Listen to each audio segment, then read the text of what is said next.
जानते हैं कि 26 तारीख के बाद राहुल गांधी यहाँ आएंगे। हिंदी में कहावत होती है, लोग रंग बदलते हैं। हम लोगों को रंग बदलते देख पाए हैं, लेकिन परिवार बदलते पहली बार नहीं। शाहजादे और उनकी टोली 26 अप्रैल को वायनाड में वोटिंग का इंतजार कर रही है। जैसे ही 26 को वायनाड में वोटिंग पूरा हो जाएगा, ये शाहजादे के लिए एक और सुरक्षित सीट घोषित कर देंगे और कहीं और से फिर से लड़ाना पड़ेगा। विरोधी भी ये मान चुके थे कि राहुल गांधी 26 अप्रैल के बाद किसी भी वक्त अमेठी पहुंच सकते हैं। हलचल तो इतनी तेज थी कि अमेठी के गौरीगंज में बने कांग्रेस के केंद्रीय कार्यालय में रंगरोगन चल रहा था। दीवारें चमकाई जा रही थी, दरवाजे दुरुस्त किए जा रहे थे। अमेठी में राहुल के लौटने की खबर से सिर्फ कांग्रेस के ही कार्यकर्ताओं के चेहरे पर चमक नहीं आई थी, समाजवादी पार्टी के मुखिया भी काफी खुश थे।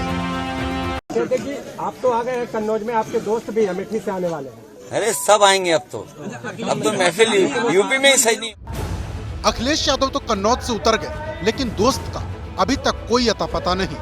जिस कांग्रेस कार्यालय पर कल तक रंगरोगन चल रहा था, आज वहां से प्रदर्शन वाली तस्वीरें आई। ये प्रदर्शन किसी और ने नहीं बल्कि कांग्रेस के कार्यकर्ताओं ने किया। मांग यही कि राहुल किसी भी हाल में अमेठी से चुनाव लड़े। ये हम मान ही नहीं सकते कि वो यूपी से चुनाव नहीं लड़ेंगे। वो यूपी से चुनाव जरूर लड़ेंगे और अमेठी से ही चुनाव लड़ेंगे। राहुल गांधी के ऊपर देश की बड़ी जिम्मेदारियां हैं। एक ऐसा व्यक्ति राहुल गांधी हैं जो प्रधानमंत्री माननीय नरेंद्र मोदी जी को जवाब दे रहे हैं। अमेठी के लोगों ने उनसे मांग की है और हाईकमान से भी अमेठी के कांग्रेस जनों ने अपनी जनभावना जो है यहाँ की उनको अवगत कराया है और हमें पूरी उम्मीद है कि शाम तक राहुल जी के पक्ष में फैसला आएगा।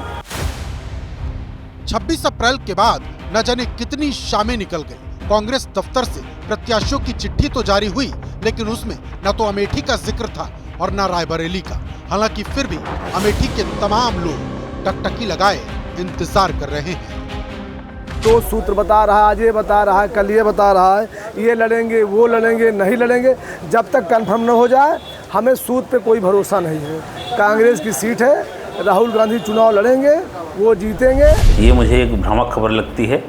ये खबर हमने भी सुनी कि कहीं सूत्रों के हवाले से चल रही है कि, लेकिन इस पर ना किसी कांग्रेसी अथेंटिक का, ना किसी कांग्रेसी जन का इस पर कोई बाइट नहीं है, ना राहुल जी की कोई बाइट है।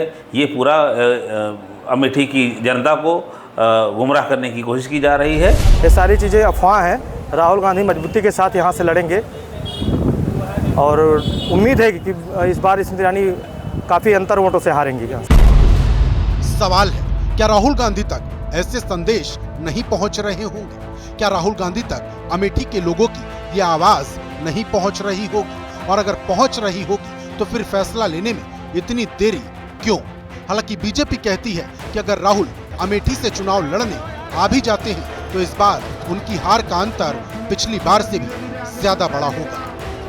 राहुल गांधी 2019 में लोकसभा चुनाव हारने के बाद एक बार भी अमेठी नहीं आए। सोनिया गांधी जी चुनाव जीतने के बाद रायबरेली के बाद एक बार रायबरेली नहीं आए। तो रायबरेली की जनता और पूरा प्रदेश ये जानता है कि कांग्रेस की भूमिका उत्तर प्रदेश की राजनीति में प्राय समाप्त हो। निश्चित रूप से बड़े अंतर से राहुल गांधी, सोनिया गांधी या जो भी लोग लड़ेंगे, रायबरेली और अमेठी सहित उत्तर प्रदेश की सभी सीटें भाजपा जीतेगी।